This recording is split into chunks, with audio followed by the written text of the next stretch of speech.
सुविधाएं दिल्ली सरकार दे रही है? सलमान खान भी छाए हुए हैं ना आजकल, अच्छा। छाए हुए हैं, तो उनको भी दिल्ली का मुख्यमंत्री बना दीजिए। कम करते हैं तो बिजली, अब बिल सबका आ रहा है, और कितने टैक्स लगा के आ रहा है पत्रकार महोदय, आपको पता ही होगा। दिल्ली की हर सड़क टूटी हुई है। दिल्ली की जनता भोली भाली नहीं, जनता फ्री का लालच फ्री के चक्कर में आ जाती है। दिखाई दे रहा है? जाम दिखाई दे रहा है आपको? नहीं दिखाई दे रहा ना? क्यों नहीं दिखाई दे रहा बताइए? क्यों? क्योंकि जो यहाँ की अर्थव्यवस्था चलाता ना दिल्ली की, जो यहाँ का काम करने वाला लोग है, वो आधे से ज़्यादा बिहारी है भाई। क्या नाम भैया? मेरा नाम रॉबिन श्रीवास्तव है। रोबिन जी, ये कालिंदी कुंज घाट पर आप बैठे हुए हैं और पीछे यमुना की तस्वीर देखकर क्या कहेंगे? कहना यही चाहूँगा कि जो सत्ता में 11 साल पहले आए थे, जो कहते थे कभी कि बीजेपी को भी वोट दीजिए और हमें भी वोट दीजिए, उनके आज झूठे वादे दिखाई देते हैं जनता के लिए। एक समय में एक लंबी कहा जाए लिस्ट लेके केजरीवाल चलने वाले, जो केजरीवाल कहते थे कि जो हॉस्पिटल हैं उसमें जो ट्रॉली होती है जिसमें मरीज लिटाए जाते हैं, उन ट्रॉलियों को कांग्रेस सरकार 3 गुना ज़्यादा रेटों में ख़रीद रही है। मगर वही लिस्ट आज जनता मांग रही है। केजरीवाल जब सत्ता में नहीं आए थे, उससे पहले उन्होंने अन्ना हजारे के साथ आंदोलन किया। उन्होंने कहा कि जिस तरह से मैं इस गंदी राजनीति में नहीं आऊँगा, मैं भ्रष्टाचार के ख़िलाफ़ हूँ। आज उन पे ही भ्रष्टाचार के आरोप लगे हुए हैं। बच्चों की कसम खाते थे कि कभी सत्ता नहीं, कभी गाड़ी बंगला नहीं लूँगा, 2 करोड़ का स्विमिंग पूल बना हुआ है। केजरीवाल की सरकार ने कहा था 16 में कि यमुना साफ करवा देंगे, 17 में भी कहा, 18 में भी कहा। आज हम 24 के दौर में खड़े हुए हैं। केजरीवाल की सरकार से और केजरीवाल के उन नेताओं से और ख़ुद केजरीवाल से और दिल्ली की मुख्यमंत्री आतिशी मारलेना जी से मैं कहूँगा कि आइए इसमें डुबकी लगाइए। बिल्कुल, ये झाग देखिए आप, कितने यमुना का पानी नहीं दिख रहा है, ये पूरा फोक दिख रहा है। हाँ, मैं उनसे कहूँगा कि आइए और इसमें डुबकी लगाइए और अपनी फ़ोटो भी क्लिक करवाइए। लेकिन जा रही हैं तुषार जी की बात करें तो मीडिया में पूरी छाई हुई है इन दिनों। हाँ। और यमुना घाटों का वो भाई, कर रहे हैं कि पूरी सुविधाएं दिल्ली सरकार दे रही है। सलमान खान भी छाए हुए हैं ना आजकल, अच्छा। छाए हुए हैं, तो उनको भी दिल्ली का मुख्यमंत्री बना दीजिए। लगता नहीं है कि जो सुविधा है वो दिल्ली सरकार मुहैया करा रही है यमुना घाटों पर, वो अच्छी है? सुविधा के नाम पे क्या करवा रहे हैं ये? वीरेंद्र सचदेवा ने डुबकी लगाई थी इसी पानी में, तो उनको खाद और सांस की बीमारी हो गई। ठीक है, मेडिकल के अनुसार पता लगा कि ये बीमारी उनको यमुना नदी की डुबकी लगाने के बाद हुई है। तो मैं केजरीवाल की सरकार से और केजरीवाल से खुद कहूँगा आओ डुबकी लगाओ। हालांकि केजरीवाल तो ये भी कहते हैं कि हर घर जल पहुँचाएंगे, हर घर जल पहुँचाएंगे, और इसी यमुना का जल पहुँचाने वाले हैं फ़िल्टर करके, मगर वो जल भी नहीं पहुँचा पाते। बिजली की बात करते हैं तो बिजली, अब बिल सबका आ रहा है, और कितने टैक्स लगा के आ रहा है पत्रकार महोदय, आपको पता ही होगा। जो कमर्शियल मीटर हैं उनका क्या हाल कर रखा है, घरों के मीटरों का हाल क्या कर रखा है। और बात अगर यमुना की करी है तो देखिए किस तरह का ये आपको झाग दिखाई दे रहा है। ठीक है, अगर मान लो आप नॉर्मल पानी छोड़ भी रहे हो तो इस तरह के फोक थोड़ी बनेंगे। ये एक बीमारी है, ठीक है। मगर जो बिहार की जो महिलाएं होती है ना, बिहार और पूर्वांचल, महिला चाहे कहीं की भी हो, मगर बिहार और पूर्वांचल की जो महिला होती है ना, वो छठ पूजा को ना मतलब कि इस तरह से मानते हैं जी, जिस पानी में वो डुबकी लगा लें तो वो गंगा या यमुना हो, उसको अपनी माँ मान लेते हैं। चाहे घाट बना ले तो गंगा या यमुना समझकर उसमें डुबकी लगाती हैं।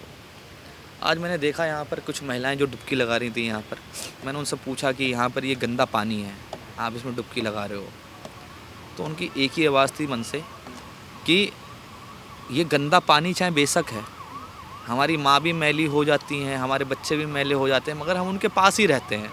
उसी की तरह इस पवित्र पानी को पूजा जा रहा है। देखिए, हालांकि ये पानी गंदा है, देखिए ये पानी गंदा है, ये ठीक है। और मेरा मानना ये है कि जिस तरह से उनकी भावनाओं के साथ, एक गंदी राजनीति के साथ, उनकी भावनाओं के साथ खेला जा रहा है। और किस तरह से खेला जा रहा है कि हर बार बजट लागू होता है, केंद्र सरकार राज्य सरकार को देती भी है, मगर वही राज्य सरकार उन पैसों को एडवर्टाइजमेंट और अन्य चुनाव, जो अन्य राज्य के जो चुनाव हैं उनमें लगा देती है। हालांकि कई ऐसे प्रोजेक्ट आते हैं तो केजरीवाल की सरकार के पास पैसा नहीं होता उन प्रोजेक्ट को पूरा क्लियर करवाने के लिए। आप चाहे ऐसे कई प्रोजेक्ट हैं, मैं उनका अगर नाम भी बताऊंगा, कई ऐसे प्रोजेक्ट हैं, फ्लाईओवर की बात हो, कई ऐसे प्रोजेक्ट हैं, मगर एडवर्टाइजमेंट के लिए केजरीवाल का 1 रुपया नहीं रुकना चाहिए। हर बस के पीछे आपको एक चाहे बस के अंदर तुमको पब्लिक दिखाई दे ना दे, तो वो सुविधा दे रहे हैं तो क्या एडवर्टाइजमेंट नहीं करवाएंगे? भाई साहब मैं कब कह रहा हूँ मत करवाइए, करवाइए, मगर ये झाग भी तो मत दिखाइए, ठीक है। इसकी भी सुविधा करवा दीजिए। जब आपके फ्लाईओवर बनते हैं तो आपके पास पैसा नहीं होता, 3-3 साल तक आपके फ्लाईओवर पड़े रहते हैं। 11 साल की सरकार में आज भी आप कालिंदी कुंज के रोड पर खड़े हुए हैं, दिल्ली, यहाँ से दिल्ली बॉर्डर लग, अभी आप दिल्ली में बैठे हुए हैं, आप ऐसा नहीं यूपी में बैठे हुए हैं, ठीक है, दिल्ली में बैठे हुए हैं। मैं जानना चाहूँगा इस रोड पे इतना जाम लगता क्या आज तक केजरीवाल ने किया है? बताइए आप मुझे। दिल्ली की हर सड़क टूटी हुई है, दिल्ली की केजरीवाल ये एक बात कहते हैं कि मैं हर दिल्ली की महिला का बेटा हूँ, बहन का भाई हूँ। संगम विहार और कहा जाए गीता कॉलोनी, कई ऐसे जगह हैं जहाँ पर महिलाएं हैं, क्या उनके भाई नहीं है वो जो पानी के लिए जूझते हैं? बारिश हो जाए तो बड़े बड़े गटर दिखाई देते हैं। और एक वीडियो तो काफ़ी अच्छा वायरल हुआ था संगम विहार का, मेरी बात सुनिए, संगम विहार का एक वीडियो काफ़ी अच्छा वायरल हुआ था। किस बात का वायरल हुआ था मैं आपको बता देता हूँ। झीलों का शहर कहते थे केजरीवाल बनाने के लिए, कहते थे पानी स्टोरेज करेंगे तो दिल्ली में जल संकट ख़त्म हो जाएगा। कह रहे थे कि झीलों का शहर बनाएंगे और पानी स्टोरेज करेंगे उसके अंदर, पीने का पानी, तो दिल्ली में जल संकट ख़त्म हो जाएगा। और झीलों का जब शहर बनेगा तो उससे टूरिज़्म बढ़ेगा, आर्थिक व्यवस्था ख़त्म हो जाएगी। केजरीवाल ने बिल्कुल सही बोला था, बरसात हो तो झीलों का शहर बन जाता है, ठीक है।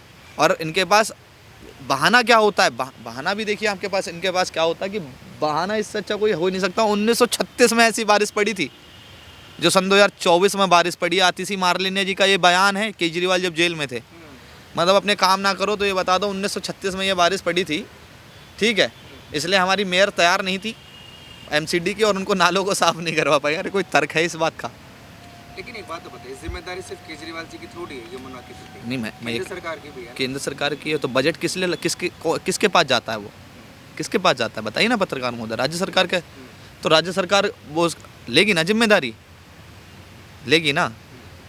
अगर राज्य सरकार ये नहीं कर सकती, जिस तरह का यहाँ बांध लगा हुआ है, यूपी से आने वाले पानी के लिए आप वहाँ बांध लगा दो, यूपी की जनता, दिल्ली की जनता को आप सीधे साफ पानी दो, आपको पता लग जाएगा कि भाई कहाँ यमुना गंदी का कौन सा राज्य कर रहा है। वो कहते हैं यूपी से पानी छोड़ा जाता है इसलिए यमुना गंदी हो जाती है, ठीक है। आप जाके देखिए एक बार यूपी की यमुना भी, आपको साफ भी दिखाई दे जाएगी। नहीं, यूपी से कैसे, मतलब क्या उल्टी यमुना जी बहती है? भाई तो कह रहा हूँ, तर्क भी तो देखिए आप उनका, ठीक है। हालांकि देखिए किस तरह की ये यमुना नदी गंदी है। और जनता भोली भाली है जो केजरीवाल जी नहीं, जनता भोली भाली नहीं, जनता फ्री का लालच फ्री के चक्कर में आ जाती है। मैं उन महिलाओं से भी कहना चाहूँगा जो 10,000 से 15,000 रुपये की जॉब करती हैं, वो 5 से 10 रुपये का टिकट नहीं खरीद सकती हैं। क्यों नहीं खरीद सकती? क्योंकि उनके हाथ में 20,000 रुपये का फ़ोन है, मगर 5 रुपये नहीं देने को मिलने चाहिए। मैं ऐसा भी नहीं कहता कि उन महिलाओं को टिकट, जो सच में ज़रूरत है जिसको, उसको टिकट फ्री मिलनी चाहिए, उनको बिजली भी फ्री मिलनी चाहिए, उन्हें पानी भी फ्री मिलनी चाहिए, मगर भाई सबको नहीं होना चाहिए। क्या केजरीवाल को अपनी बहनों से ही प्यार है क्या? उनके जीजाओं से दिक्कत है क्या? जीजाओं से दिक्कत है क्या उनसे? मैं आपसे पूछना आप भी सुविधा लेना चाहते हैं? नहीं, मैं सुविधा नहीं लेना चाहता। जैसे बड़े नहीं थी तो केजरीवाल जी बताएंगे। मैं बड़े बुजुर्गों को ये बात करना चाहूँगा, जैसे बड़ी बुजुर्ग महिलाएं जो होती हैं उनके लिए बस फ्री है, और जवान है जो यंग हैं उनके लिए भी फ्री है। मगर मैं जानना चाहूँगा जो बड़े बुजुर्ग हैं उनके लिए क्यों फ्री नहीं है भाई? ज़रूरतमंद तो वो भी है ना।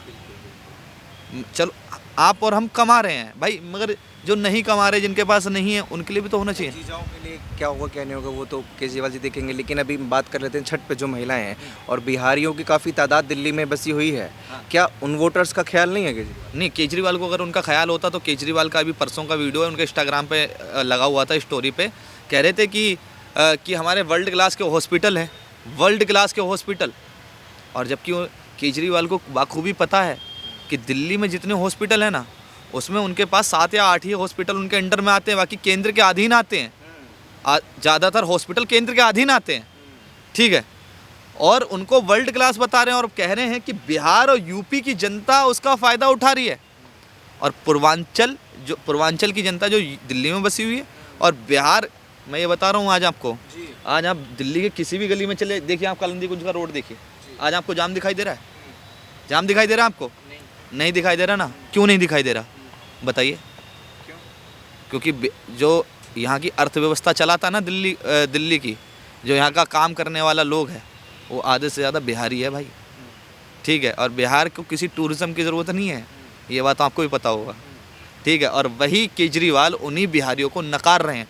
तो ये बिहार की जनता को सोचने की ज़रूरत है, जो बिहारी दिल्ली में रहते हैं उनको सोचने की ज़रूरत है, जो बिहारी हर बार केजरीवाल को वोट देते हैं ये उनको सोचने की ज़रूरत है, और जो यूपी के पूर्वांचल की महिलाएं और जो अभी पीछे से कुछ कचरा गिरा, केजरीवाल तो जिम्मेदार हैं, ऐसे लोग भी जिम्मेदार हैं क्या जिससे ऊपर से रोड से से कचरा? क्या बोला, जनता भी जिम्मेदार है इसमें।